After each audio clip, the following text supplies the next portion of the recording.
For the last 500 years, the Jura Mountains have been the home to one of France's most important gem cutting regions. And today we're going up into the mountains, into Jura, to find out what still remains from this great gem cutting industry. So as you can see behind me, just a little bit of the peaks up here, we are entering into the Jura. The Jura is a mountain range along eastern France, just near the border of Switzerland by Geneva. Up at the top of the mountains, it was all farmers who were scraping out a living until gem cutting arrived. The reason why we see cutters moving into the mountains is due to religious persecution. With the rise of Calvinism in the 16th and 17th centuries, many of nearby Geneva's Catholic artisans from the watchmaking industry were pushed west across the French border. At that time, Geneva was experiencing an exceptionally prosperous period with many rich merchants, and when the extremist Calvinists rose to power, they pushed the merchants, watchmakers, jewelers, and their associated lapidaries out of the city. This brought a lot of families and their trade secrets into the Jura region. The local pastime handicraft of producing small wooden religious items meant that the local Jurassians already had a meticulous skill set when the lapidary trade arrived, and it spread easily. It seems that the first lapidaries were present in Jura around 1550. And so the farmers became gem cutters, and they would do seasonal work, some seasons farming, some seasons gem cutting, supporting the Swiss watch industry that's just down and across the border from here. The farmers were in Jura, they cut for winter time.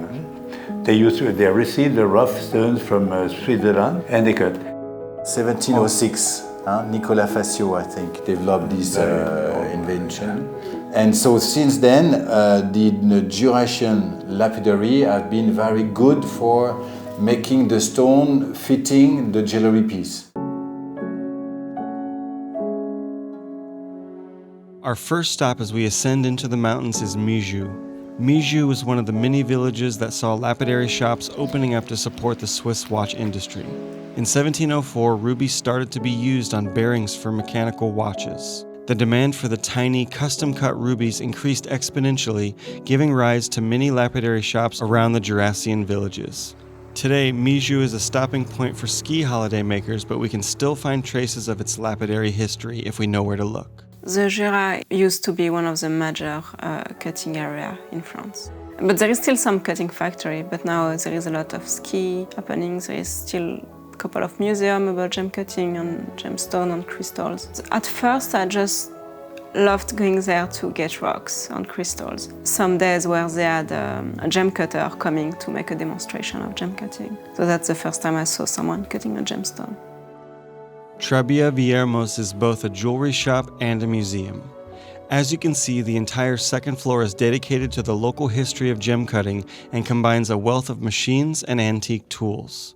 We can see several generations of French gem cutting technology represented here, from the earliest cone-shaped jam pegs from the 1820s to the latest innovations of the jam peg head. We can also find a great selection of cut and polished gemstones.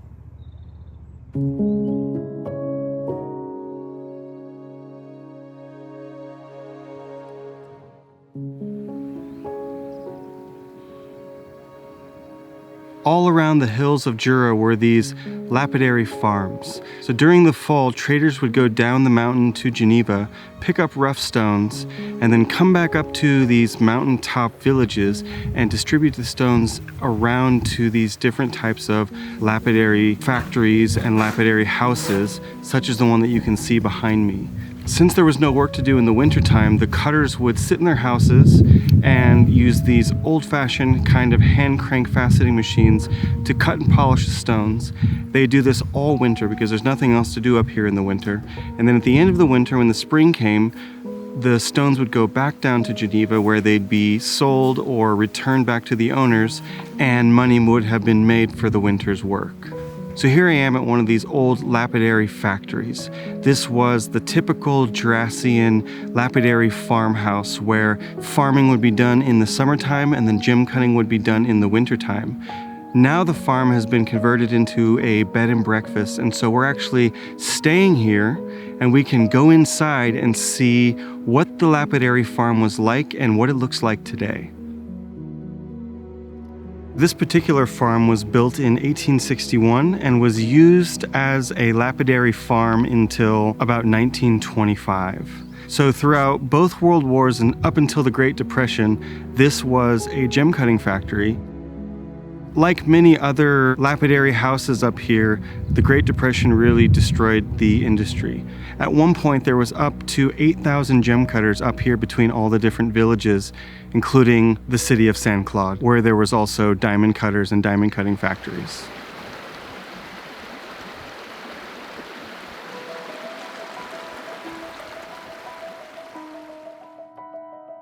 Our next stop is the Museum of Lapidary in La Mura. The museum is dedicated to the art of Jurassian gem cutting.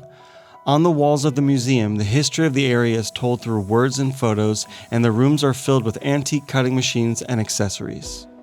We can find every era of French gem cutting technology represented here, including some very interesting early automatic mass production cutting machines that were developed for the synthetics industry. These lapidary innovations made France one of the world leaders in gem cutting. New technology meant faster and more accurate cutting at a lower price, which made France a force to be reckoned with. Aside from the traditional types of jam-peg machines, we can also find index-based machines from the early 1900s. These types of machines are no longer used anywhere in the world, so finding existing pieces in this museum is a real treat. The museum houses all kinds of artifacts such as signs, maps, photos, and of course many different versions of the mechanical stick that was developed by Jurassian lapidaries. The museum is one of a kind and is not to be missed by anyone interested in the lapidary history of this region. Just down the street from the museum, we can find the signage of the old gem cutting shop of Monsieur Bob, the gem cutter and author who wrote the most definitive book to date about Jurassian gem cutting, Lapidaires. Bob has since passed away, but his legacy remains.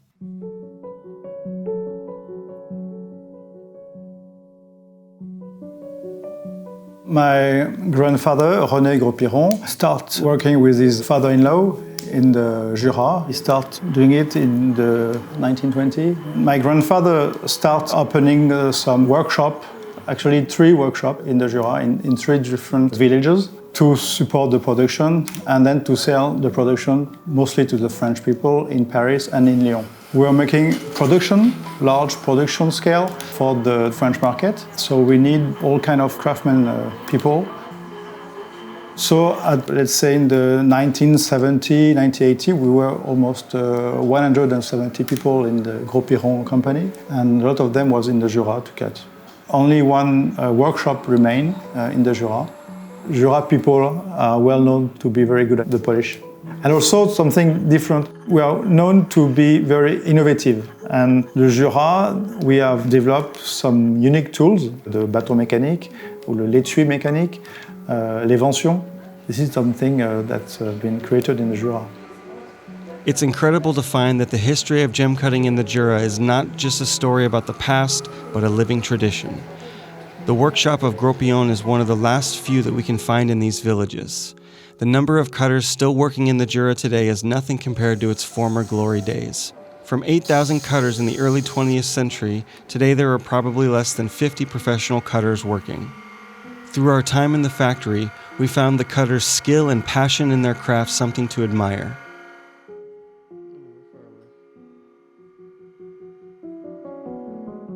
What many people don't know, in the family, the father or mother cuts the stone and they give for polish to the young people. 8 years old, they start with the bateau mécanique to polish like that. Dun, dun, dun, dun, dun, dun. So the children, when they were 14 years old, they asked the parents to have the right to cut the stone. And also the parents give them some money. At the springtime, we were more clever than the one who lives down the mountain because we had money to buy sweets, and they don't have anything. We don't have done the cutter. Only the one we were at the mountain with heavy snow, and were obliged to stay at cutting.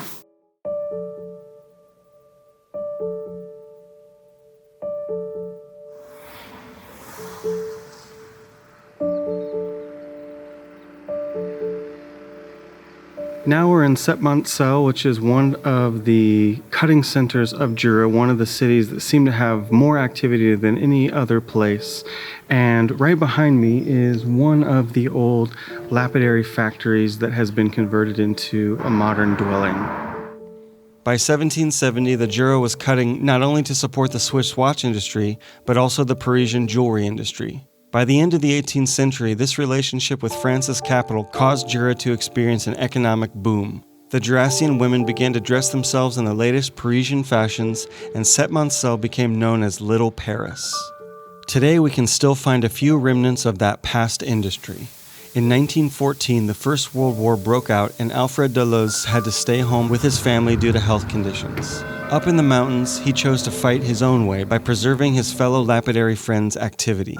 He created the Deleuze Company in 1917. Since then, it's become a world leader in the cutting of synthetic stones. If we walk through the small central circle of Septmoncel today, we can still hear the sound of gem cutting machines ringing through the air.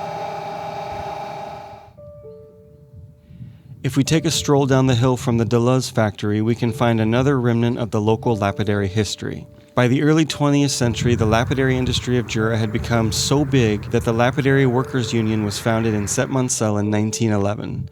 Our next stop is a lapidary farmhouse that was built with socialist ideals in mind. Above the lintel is inscribed "Un pour tous, tous pour un," one for all and all for one. The family cutting business started as a lapidary workers collective in 1919 with 52 founding members, including 7 brothers who led the family with their father. They called it Au Atelier Coopérative Lapidaire Jura et Aisne, and by 1924 they had 150 people working in this house and 2 others in the village. They did cutting of natural and synthetic stones. They became a limited liability company in 1980 and continued to function until their activities slowed to zero in 1991. Though most of the home-based cutting activity no longer exists in the Jura, we can still find one lapidary cutting at home for fun. Robert Courbe-Michollet is a 5th-generation gem cutter. Though he comes from a family of professional cutters, he never entered the gemstone trade but only took up gem cutting as a hobby. He is a time capsule of Jurassian techniques, showing us how stones were cut here 100 years ago. He still uses the traditional hand-crank machines to cut and polish his stones.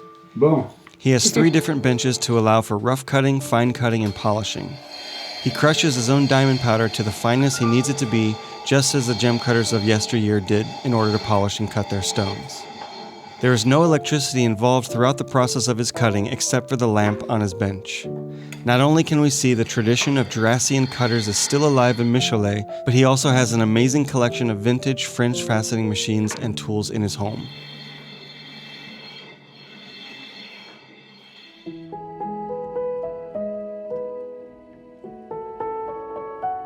Passing over to the other side of the mountain, we arrive in Bellefontaine, where we find a lapidary-themed jewelry shop, Lapidary. The shop is run by Valérie Duafort, who took over the shop from her father, Gilbert Duafort. Gilbert was a lapidary and worked in a Jurassian cutting factory for 12 years before moving to Saint Claude and becoming a diamond cutter. He spent another 10 years perfecting the art of diamond cutting before deciding to open his own shop in 1988 in Bellefontaine. Gilbert passed away in 2020, but his daughter Valérie, gemologist and gem lover, continues the family business, specializing in the sale of precious stones, semi-precious stones, diamonds, and bespoke jewelry. The shop contains many photos, machines, and memories from the days of Gilbert and his gem cutting.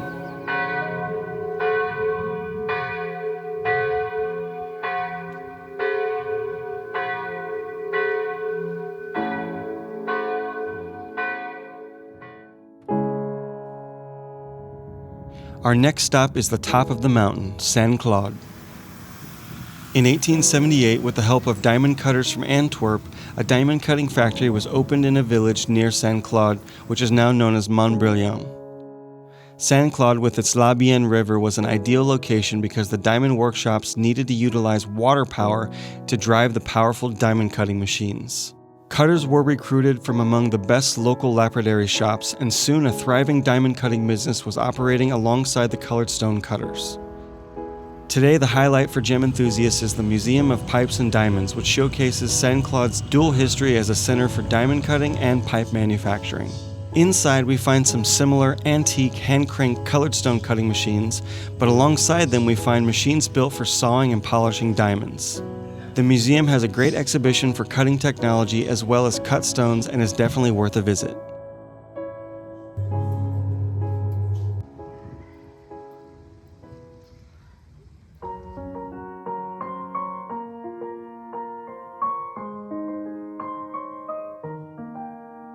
So our final stop on this trip is what was once a hotel and before, in the 1820s, was a gem cutting factory.